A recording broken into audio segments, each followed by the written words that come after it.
Hi പ്രിയമുള്ള വിദ്യാർത്ഥികളെ, ഇന്ന് നമ്മൾ ഇലക്ട്രിക്കൽ പൊട്ടൻഷ്യൽ ആൻഡ് കപ്പാസിറ്റൻസ് എന്ന് പറയുന്ന ചാപ്റ്റർ അവസാന ടോപ്പിക്കിലേക്ക് കിടക്കുകയാണ്.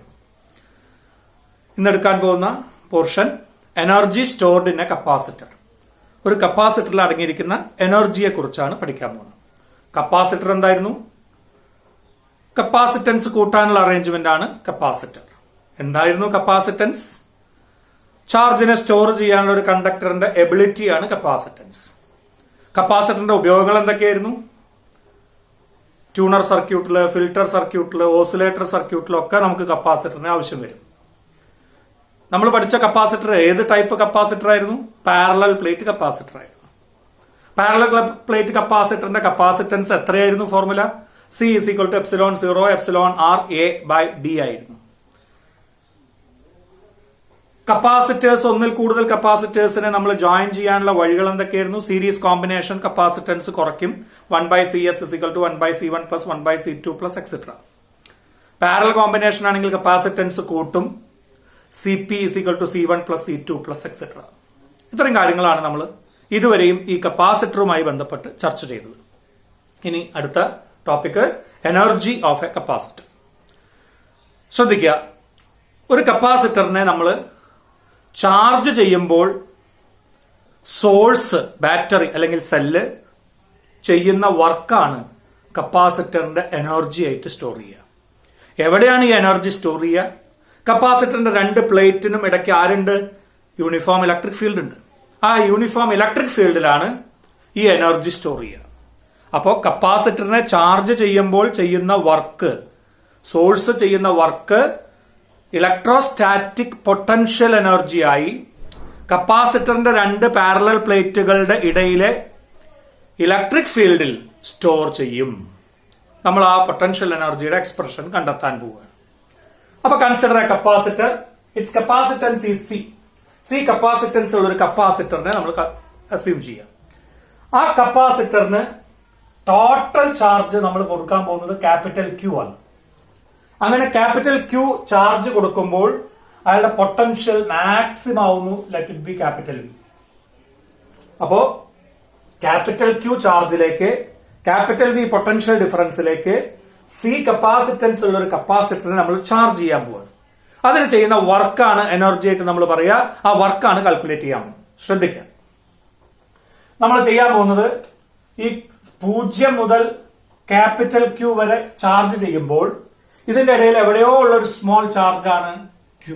അപ്പൊ 0നും ക്യാപിറ്റൽ Qനും ഇടയ്ക്കുള്ള ഒരു ചാർജിന്റെ വാല്യൂ ആണ് സ്മോൾ Q. 0 നിന്ന് ക്യാപിറ്റൽ Q വരെ ചാർജ് ചെയ്യാണ്. അതിലെ ഇടയിലുള്ള ഒരു വാല്യൂ ആണ് സ്മോൾ Q. നമുക്ക് ആ സ്മോൾ Q എന്ന് പറയുന്ന ചാർജ് ഉള്ള സമയത്തുള്ള പൊട്ടൻഷ്യൽ എത്രയായിരിക്കും അപ്പൊ വരിക? അപ്പൊ Q ചാർജ് ഉള്ള സമയത്തുള്ള പൊട്ടൻഷ്യൽ സ്മോൾ v എന്ന് എഴുതിയാൽ that's equal to Q/C. Potential is Q/C or Q = C × V. അപ്പോ Q ചാർജ് ഉള്ള സമയത്തുള്ള സ്മോൾ പൊട്ടൻഷ്യൽ ആണ് Q/C. ആ സമയത്തിൽ നിന്ന് നമ്മൾ ചെറിയൊരു ചാർജ് കൂടുതലായിട്ട് കൊടുക്കാൻ പോവാണ്. ഒരു dQ എന്ന് പറയുന്ന അഡീഷണൽ ചാർജ് കൊടുക്കുകയാണ്. അപ്പൊ എത്രയാണ് ഇപ്പോ Q ഉണ്ടായിരുന്നത്? ഞാൻ ഒരു Q + dQ ആക്കി മാറ്റുക. dQ എന്ന് പറയുന്ന ഒരു ചെറിയ ചാർജ് കൂടി അതിൽ ചേർക്കുക. എത്രയായിരിക്കും വർക്ക് വേണ്ടി വരിക? നമുക്കറിയാം W = work done = Q × V ആണ്. ഈ ചാപ്റ്ററിന്റെ തുടക്കത്തിൽ നമ്മൾ പഠിച്ച ഫോർമുലയാണ്. Work done to give a charge through a potential difference V is W = QV. അപ്പൊ ഞാൻ ഇവിടെ കൊടുക്കുന്ന ചാർജ് എത്രയാണ്? dQ എന്ന് പറയുന്ന ഒരു ചാർജ് കൂട്ടുകയാണ്. ആ സമയത്തുള്ള പൊട്ടൻഷ്യൽ V ആണെങ്കിൽ നമ്മൾ ആ സമയത്ത് ചെയ്യുന്ന ചെറിയ വർക്ക് dW = എത്രയായിരിക്കും വരിക? Small v. ആ സമയത്തുള്ള പൊട്ടൻഷ്യൽ ഇൻറ്റു കൊടുക്കുന്ന ചാർജ് dQ. QV എന്നുള്ള ഫോർമുലേനെ Qന്റെ സ്ഥാനത്ത് dQ ആണ് കൊടുത്തത്, പൊട്ടൻഷ്യലിന്റെ സ്ഥാനത്ത് സ്മോൾ v ആണ്. ആരാണ് small v? Small v = Q/C ആണ്. So that's equal to Q/C dQ. നമുക്ക് വേണ്ടത് എന്താണ്? Total work done. എന്തിനുള്ള ടോട്ടൽ വർക്ക് ഡൺ ആണ്? 0 നിന്ന് ക്യാപിറ്റൽ Q എന്ന് പറയുന്ന മാക്സിമം ചാർജിലേക്ക് അയാളെ ചാർജ് ചെയ്യണം. സോ ഇന്റഗ്രൽ dW, ഈ ചെറിയ ചെറിയ ചെറിയ dQകൾ കൊടുക്കാൻ വേണ്ട ചെറിയ വർക്കുകളൊക്കെ കൂടി നമ്മൾ ഇന്റഗ്രേറ്റ് ചെയ്യാണ്. So integral dW = integral Q/C dQ. That's equal to എത്രയാണ് ലിമിറ്റ് വരിക? 0 മുതൽ ക്യാപിറ്റൽ Q വരെ ചാർജ് കൊടുക്കണം. ചാർജാണ് variable. So that becomes 1/c. ഇന്റഗ്രേഷന്റെ സൈനിന് പുറത്തേക്ക് പോയി കോൺസ്റ്റന്റ് ആയതുകൊണ്ട് ക്യൂവിനെ ഇന്റഗ്രേറ്റ് ചെയ്താൽ ഉത്തരം Q square by 2. X raise to n integrate ചെയ്താൽ x raise to n plus 1 by n plus 1. Similarly, q in integrate ചെയ്താൽ q raised to 1 plus 1 by 1 plus 1. That is q raised to 2 by 2. Limit 0 മുതൽ capital Q വരെ. So you get work done is equal to 1 by c പുറത്തുണ്ട്. ആദ്യ upper limit കൊടുക്കുന്നു capital Q square by 2 minus lower limit 0. So that's equal to q square by 2c. W is equal to q square by 2c ആണ്. അതായത് ഈ കപ്പാസിറ്ററിനെ 0 നിന്ന് capital Q ചാർജിലേക്ക് കൊടുക്കുന്ന സമയത്ത് source ചെയ്യുന്ന work done Q square by 2c ആണ്, where c is capacitance. അങ്ങനെയാണെങ്കിൽ that work done is stored as the potential energy. Potential energy of the capacitor is equal to Q square by 2c. Important formula. നമുക്ക് ഈ ഫോർമുലേനെ ഒന്നുകൂടി മാറ്റി എഴുതാം. മാറ്റി എഴുതുമ്പോൾ we know, ശ്രദ്ധിക്കുക, Q is equal to maximum potential എത്രയാണ് പറഞ്ഞത്? V ആണ്. അപ്പൊ Q is equal to CV എന്ന് എഴുതാം. Therefore this equation becomes Q is equal to 1 by 2c പുറത്തു പോട്ടെ, Q സ്ക്വയറിന്റെ സ്ഥാനത്ത് C square V square എന്ന് വരും. So that becomes half CV square എന്ന് എഴുതി വെക്കാം. ഇനി നിങ്ങൾക്ക് ഇതില് ഈ C ന്റെ സ്ഥാനത്ത് സബ്സ്റ്റിറ്റ്യൂട്ട് ചെയ്യാനാണെങ്കിൽ put C is equal to എന്ത് എഴുതാം? Q by V എന്ന് എഴുതാം. Therefore U equal to, ഞാൻ വീണ്ടും ഫോർമുലയിലേക്ക് പോണു, half into C ന്റെ സ്ഥാനത്ത് Q divided by V into V square. That's equal to half QV.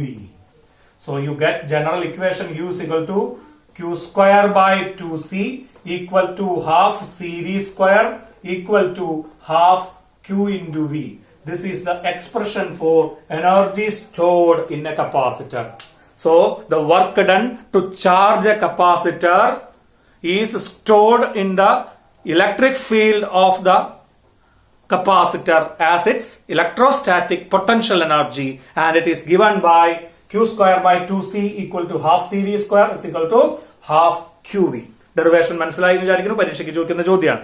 ഇനി ഇതുമായി ബന്ധപ്പെട്ട ഒരു ഗ്രാഫ് നമുക്ക് വരച്ചിട്ട് ആ ടോപ്പിക്കിനെ നമുക്ക് വൈൻഡ് അപ്പ് ചെയ്യാം. And that graph is like this. What is the shape of, പരീക്ഷയ്ക്ക് ചോദിച്ച ചോദ്യമാണ്, the shape of QV graph. നോക്കൂ, എക്സ് ആക്സിസിൽ ഞാൻ V എടുക്കുന്നു, Y ആക്സിസിൽ Q എടുക്കുന്നു വിചാരിക്കും. QV graph. What will be the shape? Charge 0 ആവുമ്പോൾ പൊട്ടൻഷ്യൽ 0 ആവും. Charge is proportional to charge is proportional to V ആണ്. So graph is a straight line starting from 0. അപ്പൊ ഗ്രാഫിന്റെ ഷേപ്പ് ക്യൂവും വിയും തമ്മിലുള്ള ഗ്രാഫിന്റെ ഷേപ്പ് എങ്ങനെയാണ്? ചോദ്യം, ഇതിന്റെ സ്ലോപ്പ് എങ്ങനെയായിരിക്കും വരിക? സ്ലോപ്പ് ഈക്വൽ ടു എങ്ങനെ വരിക? ഓപ്പോസിറ്റ് സൈഡ്, ഇവിടെ നമ്മൾ ഒരു തീറ്റ കെട്ട് കഴിഞ്ഞാൽ opposite side is Q, adjacent side is V, that is Q by V, that's equal to C, capacitance. The slope of QV graph gives capacitance. രണ്ടാമത്തത്, what is the area under the graph? ഇതിന്റെ അടിയിലുള്ള area നമുക്ക് calculate ചെയ്താൽ എത്ര വരിക? ഇത്രയും ഭാഗത്തുള്ള area എത്ര വരും? Area is equal to half into base into height. Base is V into height is Q. That's equal to half QV is energy. So area under the QV graph gives energy stored in the capacitor, and slope of the QV graph gives capacitance. പരീക്ഷയ്ക്ക് ചോദിക്കാവുന്ന simple question ഞാൻ ചോദിക്കുന്നു. രണ്ട് കപ്പാസിറ്ററുകളുടെ graph തന്നു. ഇവിടെ V എടുത്തു, ഇവിടെ Q എടുത്തു. നോക്കാം, ഇവിടെ Q വിയും തിരിച്ചിട്ട് കഴിഞ്ഞാൽ സ്ലോപ്പിന്റെ റെസിപ്രോക്കൽ ആയിരിക്കും കപ്പാസിറ്റൻസ്. അത് ആലോചിച്ചോളൂ. ഒരു ഗ്രാഫ് ഇങ്ങനെയാണ്, രണ്ടാമത്തെ ഗ്രാഫ് ഇങ്ങനെ. ഇത് A എന്ന് പറയുന്ന കപ്പാസിറ്റർ, ഇത് B എന്ന് പറയുന്ന കപ്പാസിറ്റർ. ആരുടെ കപ്പാസിറ്റൻസ് ആണ് കൂടുതൽ എന്ന് ക്വസ്റ്റ്യൻ ചോദിച്ചാൽ നമ്മൾ ആരെ പറയാ? സ്ലോപ്പ് കൂടുതലുള്ള ആൾക്കാണ് കപ്പാസിറ്റൻസ് കൂടുതൽ. എക്സ് ആക്സിസിൽ വിയും Y ആക്സിസിൽ ക്യൂവും എടുത്താൽ സ്ലോപ്പാണ് കപ്പാസിറ്റൻസ്. സ്ലോപ്പ് കൂടുതലുള്ള കപ്പാസിറ്റർ ആണ് കപ്പാസിറ്റൻസ് കൂടുതൽ ഉണ്ടാവുക. അപ്പോ CA is greater than CB. ഇവിടെ കുത്തനെയുള്ള ഗ്രാഫ്, സ്ലോപ്പ് കൂടുതലുള്ള ഗ്രാഫ് A എന്ന് പറയുന്ന കപ്പാസിറ്ററിന്റെയാണ്. അപ്പൊ എന്റെ കപ്പാസിറ്റൻസ് ബിന്റെ കപ്പാസിറ്റൻസിനേക്കാൾ കൂടുതലാണെന്ന് നമുക്ക് പറയാൻ പറ്റും. ഓക്കെ, ഞാൻ അടുത്ത ടേമിലേക്ക് പോവുകയാണ്. That is energy density. കുറച്ച് സ്പീഡിലാണ് ഞാൻ പോകുന്നത്. കുറഞ്ഞ സമയം കൊണ്ട് നമുക്ക് എല്ലാ പോയിന്റ്സിലേക്ക് ഓടിയെത്താൻ വേണ്ടിയിട്ടാണ്. സോ ദാറ്റ് ഈസ്, അടുത്ത വാക്ക് ഞാൻ പറയുന്നത് എനർജി ഡെൻസിറ്റി എന്താണ്? ഒരു കപ്പാസിറ്ററിന്റെ എനർജി ഡെൻസിറ്റി എന്താണ്? Energy density is energy per unit volume. Unit വോള്യത്തിലെ എനർജിയെ പറയുന്ന പേരാണ് എനർജി ഡെൻസിറ്റി. നമുക്കറിയാം that's equal to half C V square ആണ് ആകെ എനർജി ഡിവൈഡഡ് ബൈ ആകെ വോള്യം എത്രയാണ്? എ ആണ് ഓരോ പ്ലേറ്റിന്റെയും ഏരിയ. നമ്മളിങ്ങനെ രണ്ട് പ്ലേറ്റുകൾ ഉണ്ട്, എ ആണ് ഏരിയ ആൻഡ് അവർക്കിടയ്ക്കുള്ള ദൂരം ഡി ആണെങ്കിൽ ഇത്രയും ഭാഗത്തിലാണ് ഈ എനർജി സ്റ്റോർ ചെയ്യുന്നത്. അപ്പൊ ആകെ വോള്യം എത്രയായിരിക്കും? എ ഇൻറ്റു ഡി ആയിരിക്കും. അപ്പൊ എ ഇൻറ്റു ഡി വോള്യത്തിലാണ് ഇത്രയും എനർജി. അപ്പൊ 1 വോള്യത്തിലെ എനർജി കാണാൻ ഹാഫ് സി വി സ്ക്വയറിനെ ടോട്ടൽ വോള്യം കൊണ്ടായിരിക്കുക. Energy per volume that is half C V square by ഇതിനുള്ളിലുള്ള volume A into D. So that's equal to half into epsilon 0 A by D. You know capacitance is air field ആണ്, ഇതിനുള്ള air ആണെങ്കിൽ epsilon 0 A by D into വിന്റെ സ്ഥാനത്ത് V no V is equal to E into D അല്ലെ. Electric field is what? Potential difference per unit separation. That is V by D is E. Therefore, V is equal to E into D. So, ഞാൻ അതിൽ കൊടുത്തു കഴിഞ്ഞാൽ E square D square എന്നായി മാറും. V ന്റെ സ്ഥാനത്ത് E square D square by AD എന്നായി. നോക്കൂ, A ക്യാൻസൽ ചെയ്തു, D ഇവിടെ D square ആവും. ഈ D square നായിട്ട് വെട്ടിപ്പോയി, ഇത് വെട്ടിപ്പോയി, A ക്യാൻസൽ ചെയ്തു പോയി. So, that's equal to half epsilon 0 E square. This is energy density of a capacitor. ഒരു കപ്പാസിറ്ററിന്റെ യൂണിറ്റ് വോള്യത്തിൽ എനർജിയെ വിളിക്കുന്ന പേരാണ് എനർജി ഡെൻസിറ്റി. അതിന്റെ എക്സ്പ്രഷൻ ആണ് കിട്ടിയത് half epsilon 0 E square. Half epsilon 0 E square, where epsilon 0 is permittivity of free space. ഇതിന്റെ ഇടയിൽ air അല്ല, വേറെ ഏതെങ്കിലും മീഡിയ ആണെങ്കിൽ half epsilon 0 epsilon R into E square എന്ന് കൂടി ഓർമ്മിക്കാൻ ശ്രമിക്കുക. നമ്മൾ ടോപ്പിക് മുന്നോട്ട് പോവാണ്. ലാസ്റ്റ് ഹെഡിങ്ങിലേക്ക് പോവുകയാണ് ഈ ചാപ്റ്ററിലെ. And that is Van de Graaff generator. ഒരു ജനറേറ്ററിനെ കുറിച്ച് പഠിക്കുക. എന്താ ജനറേറ്റർ? വോൾട്ടേജ് ഉണ്ടാക്കുന്ന ഒരു സോഴ്സ് ആണ്. ഇവിടെ അത് കണ്ടുപിടിച്ച ആളുടെ പേര് വാൻ ഡി ഗ്രാഫ് എന്നാണ്. So that is called Van de Graaff generator. Van de Graaff generator is a generator used to produce millions of volts. ലക്ഷക്കണക്കിന് വോൾട്ട് പൊട്ടൻഷ്യൽ ഡിഫറൻസ് ഉണ്ടാക്കാൻ, അങ്ങനെ ചാർജ്ഡ് പാർട്ടിക്കിൾസിനെ ആക്സിലറേറ്റ് ചെയ്യിക്കാൻ ഉപയോഗിക്കുന്ന ജനറേറ്ററാണ് Van de Graaff generator. Electrostatic principle ഉപയോഗിച്ചുകൊണ്ടാണ് work ചെയ്യുന്നത്. പരീക്ഷയ്ക്ക് ചോദിച്ചാൽ നിങ്ങൾക്ക് അതിന്റെ ഒരു ഡയഗ്രം വരയ്ക്കാൻ അറിയണം, പ്രിൻസിപ്പിൾ എഴുതാൻ അറിയണം, വർക്കിങ്ങിനെ കുറിച്ച് ഒരു വാചകവും പറയാൻ സാധിക്കണം. അപ്പൊ ഉപയോഗം ഞാൻ പറഞ്ഞു. എന്തിനാണ് generator? Van de Graaff generator high volt ഉണ്ടാക്കാൻ ഉപയോഗിക്കുന്ന ഉപകരണമാണ്. ഇനി അത് എവിടെ അപ്ലൈ ചെയ്യുക? ന്യൂക്ലിയർ എക്സ്പെരിമെന്റ്സ് ഒക്കെ നടത്തുമ്പോൾ ചാർജ്ഡ് പാർട്ടിക്കിൾസിനെ ആക്സിലറേറ്റ് ചെയ്യാൻ ഉപയോഗിക്കുന്ന ഒരു ഇൻസ്ട്രുമെന്റ് ആണ് വാൻ ഡി ഗ്രാഫ് ജനറേറ്റർ. എന്താണ് അതിന്റെ ഭാഗം? It consist of a big hollow spherical conductor. ഒരു വലിയ കണ്ടക്ടർ. ആ കണ്ടക്ടറിനെ 2 ഇൻസുലേറ്റിംഗ് സ്റ്റാൻഡുകൾ ഇങ്ങനെ താങ്ങി നിർത്തിയിരിക്കുന്നു. ആൻഡ് ദർ ആർ 2 പുള്ളീസ്, 2 കപ്പികളുണ്ട്. ഈ കപ്പികളെ ഒരു ബെൽറ്റ് വഴി കണക്ട് ചെയ്തിട്ടുണ്ട്. അപ്പൊ ഇങ്ങനെ ഒരു ബെൽറ്റ് വഴിയാണ് ഈ കപ്പികളെ കണക്ഷൻ കൊടുത്തിരിക്കുന്നത്. ഈ ബെൽറ്റ് തിരിക്കാൻ വേണ്ടിയിട്ട് ആ കപ്പി തിരിക്കാൻ വേണ്ടിയിട്ട് ഒരു മോട്ടോറുണ്ട്. ഇനി ഇതിലേക്ക് ചാർജ് സ്പ്രേ ചെയ്യാൻ വേണ്ടിയിട്ട് ഒരു ബ്രഷ് ഉണ്ട്. B1 എന്ന് പറയുന്ന ഒരു സ്പ്രേയർ, ഒരു കോമ്പ്, ചീർപ്പ് പോലെയുള്ള ചാർജിനെ സ്പ്രേ ചെയ്യാനുള്ള ഒരു ബ്രഷ്. അതിലേക്ക് ചാർജ് കൊടുക്കാൻ വേണ്ടിയിട്ട് നമ്മൾ ബാറ്ററി ഇങ്ങനെ കൊടുത്തു. ഇനി രണ്ടാമതൊരു ബ്രഷ് ഉണ്ട്. ആ ബ്രഷിന്റെ ഉപയോഗം ഇവിടെയാണ്. ദാറ്റ് ഈസ് B2 ആണ്. അത് ഈ ഹോളോ കണ്ടക്ടറിനായിട്ട് കണക്ട് ചെയ്തിട്ട്. സംഭവം ഇതാണ് ഇതിന്റെ പ്രിൻസിപ്പിൾ. ഒന്നാമത്തെ പ്രിൻസിപ്പിൾ കൊറോണ ഡിസ്ചാർജ് എന്ന് പറയുന്ന സാധനമാണ്. Corona discharge. അപ്പൊ ഞാൻ ആദ്യം പറഞ്ഞത് ഉപയോഗം പറഞ്ഞു ഹൈ വോൾട്ടേജ് ഉണ്ടാക്കാനാണ്. അതിന്റെ അപ്പാരറ്റസ് പറഞ്ഞു ഒരു വലിയ ഹോളോ കണ്ടക്ടർ ആണ്. അത് 2 ഇൻസുലേറ്റിംഗ് സ്റ്റാൻഡിന്റെ മുകളിൽ താങ്ങി നിർത്തിയിരിക്കുകയാണ്. ഇനി എന്താ ഉള്ളത്? 2 കപ്പികള് ഒരു ബെൽറ്റ് വഴി കണക്ട് ചെയ്തിട്ടുണ്ട്. ആ കപ്പി തിരിക്കാൻ വേണ്ടിയിട്ട് ഒരു മോട്ടർ ഉണ്ട്. ഈ ബെൽറ്റിലേക്ക് ചാർജിനെ കൊടുക്കാൻ വേണ്ടിയിട്ട് ഒരു B1 എന്ന് പറയുന്ന ഒരു കോമ്പ് ഉണ്ട്. മെറ്റൽ കോമ്പാണ്, മെറ്റൽ കൊണ്ട് ഉണ്ടാക്കിയ ബ്രഷ് ആണ്. അതുപോലെ തന്നെ അതിൽ നിന്ന് ചാർജിനെ കളക്ട് ചെയ്തിട്ട് നമ്മൾ ഹോളോ കണ്ടക്ടറിലേക്ക് എത്തിക്കാൻ വേണ്ടി B2 എന്ന് പറയുന്ന ഒരു മറ്റേ ബ്രഷും ഉണ്ട്, മെറ്റാലിക് ബ്രഷും ഉണ്ട്. ഇയാളെ നമ്മൾ സ്പ്രെയർ എന്ന് പറയും, ഇയാളെ നമ്മൾ കളക്ടർ എന്ന് പറയും. ഇതിന്റെ പ്രിൻസിപ്പിൾ ആദ്യത്തെ പോയിന്റ് കൊറോണ ഡിസ്ചാർജ് ആണ്. എന്താണ് കൊറോണ ഡിസ്ചാർജ്? കൊറോണ വൈറസ് ഒന്നും അല്ല, കോവിഡ് ഒന്നും അല്ല നമ്മൾ പറയുന്നത്. നമ്മളുടെ ഇവിടുത്തെ കൊറോണ ഡിസ്ചാർജ് എന്ന് പറഞ്ഞാൽ കൂർത്തഗ്രങ്ങളിൽ, ഷാർപ്പ് എഡ്ജസ് ഓഫ് എ കണ്ടക്ടറിൽ ചാർജ് പെട്ടെന്ന് ഡിസ്ചാർജ് ചെയ്തു പോകും. അതായത് കപ്പാസിറ്റൻസ് കുറവാണ് കൂർത്തഗ്രങ്ങൾക്ക്.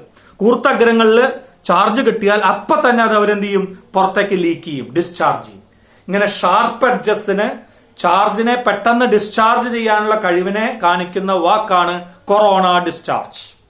അപ്പൊ എന്താ അവിടെ ഉണ്ടാവുക, നമ്മൾ ഈ ബാറ്ററി ഉപയോഗിച്ച് ഇവിടേക്ക് പോസിറ്റീവ് ചാർജിനെ ഞാൻ കൊടുത്തു. അങ്ങനെ ഈ പോസിറ്റീവ് ചാർജ് ഇവിടേക്ക് എത്തി. ഓക്കെ, ഈ പോസിറ്റീവ് ചാർജ് അപ്പൊ തന്നെ സ്പ്രേ ചെയ്ത് ഈ ബെൽറ്റിന്റെ മുകളിലേക്ക് കയറും. ഈ ബെൽറ്റ് ഈ കപ്പി മോട്ടോർ ഉപയോഗിച്ച് തിരിക്കുമ്പോൾ ബെൽറ്റ് ഇങ്ങനെ തിരിഞ്ഞ് ആ ചാർജ് മുഴുവൻ ഈ ബെൽറ്റ് ഇവിടേക്ക് എത്തും. ആ പോസിറ്റീവ് ചാർജ് മുഴുവൻ ഇവിടെ നെഗറ്റീവിനെ ഇൻഡ്യൂസ് ചെയ്യും. അവിടെ അപ്പുറത്ത് പോസിറ്റീവ് ചാർജ് വരും.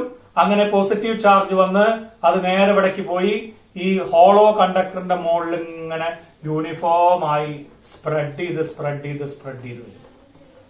അപ്പൊ രണ്ടാമത്തെ principal hollow spherical കണ്ടക്ടറിലെ charge ഡിസ്ട്രിബ്യൂഷനാണ്.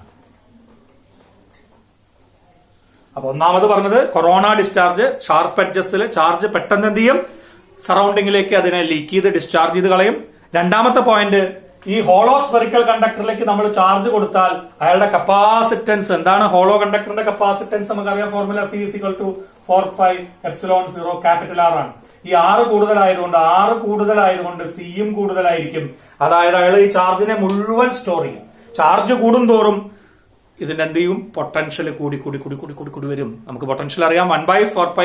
Potential കാണാനുള്ള ഫോർമുല എന്താ, V = 1/4πε0 ക്യാപിറ്റൽ Q/R സർഫസിലെ പൊട്ടൻഷ്യൽ. അങ്ങനെ Q കൂടുന്നതിനനുസരിച്ച് ഇതിൽ Q കൂടാൻ കാരണം കപ്പാസിറ്റൻസ് കൂടുതലാണ്. കപ്പാസിറ്റൻസ് കൂടുമ്പോൾ ഈ ചാർജ് ഇങ്ങനെ കൂടി അവർക്ക് സ്റ്റോർ ചെയ്യാം. ചാർജ് കൂടുന്നതിനനുസരിച്ച് അയാളുടെ പൊട്ടൻഷ്യൽ കൂടും ഈ ഫോർമുല പ്രകാരം. അല്ല, ഇലക്ട്രിക് ഫീൽഡിന്റെ ഫോർമുല നമുക്കറിയാം, E = 1/4πε0 Q/R². ഇവർ തമ്മിലുള്ള ബന്ധം കൂടി നിങ്ങൾക്കറിയാം, E = V/R or V = E × R. അതൊക്കെ ഓർമ്മയിൽ വെച്ചോളൂ പ്രോബ്ലങ്ങൾ ചോദിക്കുമ്പോൾ. E is electric field, R is radius of the hollow spherical conductor, V is potential on the surface. പ്രോബ്ലങ്ങൾ ചോദിക്കുമ്പോൾ ചെയ്യാൻ പറ്റും. അപ്പൊ ഇതാണ് ഇതിന്റെ പ്രിൻസിപ്പിൾ. എന്തൊക്കെയാണ്, കൊറോണ ഡിസ്ചാർജും ഹോളോ സ്ഫെറിക്കൽ കണ്ടക്ടറിന് ചാർജിനെ മാക്സിമം സ്റ്റോർ ചെയ്യാനുള്ള കപ്പാസിറ്റൻസ് കൂടുതലാണെന്നുള്ള കാര്യവുമാണ് പ്രിൻസിപ്പിള്. ഉപയോഗം എന്തിനാണ്, ചാർജഡ് പാർട്ടിക്കിൾസിനെ ആക്സിലറേറ്റ് ചെയ്യാൻ വേണ്ടിയിട്ടുള്ള ഹൈ പൊട്ടൻഷ്യൽ ഡിഫറൻസ് ഉണ്ടാക്കുന്ന ഉപകരണമാണ്. എന്തൊക്കെയാണ് ഭാഗങ്ങൾ, ഒരു ഹോളോ സ്ഫെറിക്കൽ കണ്ടക്ടർ, രണ്ട് കപ്പികള് P1ഉം P2ഉം ഇവരെ തമ്മിൽ കണക്ട് ചെയ്യുന്ന ഒരു ബെൽറ്റ്, ആ ബെൽറ്റിനെ തിരിക്കാൻ വേണ്ടിയിട്ടുള്ള ഒരു മോട്ടോർ, അങ്ങനെ ബെൽറ്റിലേക്ക് ചാർജ് സ്പ്രേ ചെയ്യാനുള്ള ഒരു സ്പ്രേയർ ബ്രഷ്, കൂർത്തഗ്രങ്ങളുള്ള മെറ്റാലിക് ബ്രഷ് ആണ്. ആ ചാർജിനെ മുഴുവൻ തിരിച്ച് കളക്ട് ചെയ്യാനുള്ള ഒരു കളക്ടർ ബ്രഷ് B2. ആ ചാർജ് മുഴുവൻ ഹോളോ കണ്ടക്ടറിന്റെ മുകളിലേക്ക് സ്പ്രെഡ് ചെയ്തുകൊണ്ടിരിക്കും. അങ്ങനെ ഹൈ പൊട്ടൻഷ്യലിലേക്ക് ഹോളോ കണ്ടക്ടർ വരും. ഇതാണ് ആന്റിഗ്രാഫ് ജനറേറ്ററിന്റെ പ്രിൻസിപ്പിള്. ഫോർമുലകളൊന്നും ഓർമ്മിച്ചോളൂ. Capacitance 4πε0R, potential 1/4πε0 Q/R, electric field 1/4πε0 Q/R². ഇവർ തമ്മിലുള്ള ബന്ധം, വിനെ ഒരു R കൊണ്ട് ഹരിക്കുക, അപ്പൊ E കിട്ടും. E = V/R or V = E × R. പ്രോബ്ലങ്ങൾ ചോദിച്ചാൽ നിങ്ങൾക്ക് ആൻസർ ചെയ്യാം. അപ്പോ ഇതോടുകൂടി നമ്മളുടെ ഇലക്ട്രിക് പൊട്ടൻഷ്യൽ ആൻഡ് കപ്പാസിറ്റൻസ് എന്ന് പറയുന്ന ചാപ്റ്റർ വിടവാങ്ങുകയാണ്. നമുക്ക് ഇനി അടുത്ത ക്ലാസ്സിൽ ഇതിനെ ഒരു ചുരുക്കി ഒരു സമ്മറൈസ് ചെയ്തിട്ട് എങ്ങനെയൊക്കെയാണ് പഠിക്കേണ്ടത് എന്നുള്ള കാര്യങ്ങൾ ഞാൻ പറയും. അപ്പോൾ ഇന്ന് പഠിപ്പിച്ച 2 point, energy stored in a capacitor. എന്താണ് energy? The work done to charge a capacitor by the source is stored as electrostatic potential energy between the plates of the conductor in the electric field. Electric ഫീൽഡിലാണ് potential energy ആയിട്ട് energy store ചെയ്യുക. And its expression is ½ CV², Q²/2C. Energy density is energy per unit volume which is given by ½ E². അതാണ് energy density. പിന്നീട് ഇപ്പൊ പഠിച്ച van de Graaff generator. മനസ്സിലായി വിചാരിക്കുന്നു. Okay, നിങ്ങൾ വീണ്ടും ക്ലാസ് കേൾക്കുക, കാണുക, നോട്ട്സ് പ്രിപ്പയർ ചെയ്യുക, ടെക്സ്റ്റ് ബുക്ക് വായിക്കുക, തറവായിട്ട് മനസ്സിലാക്കുക. All the best. Thank you.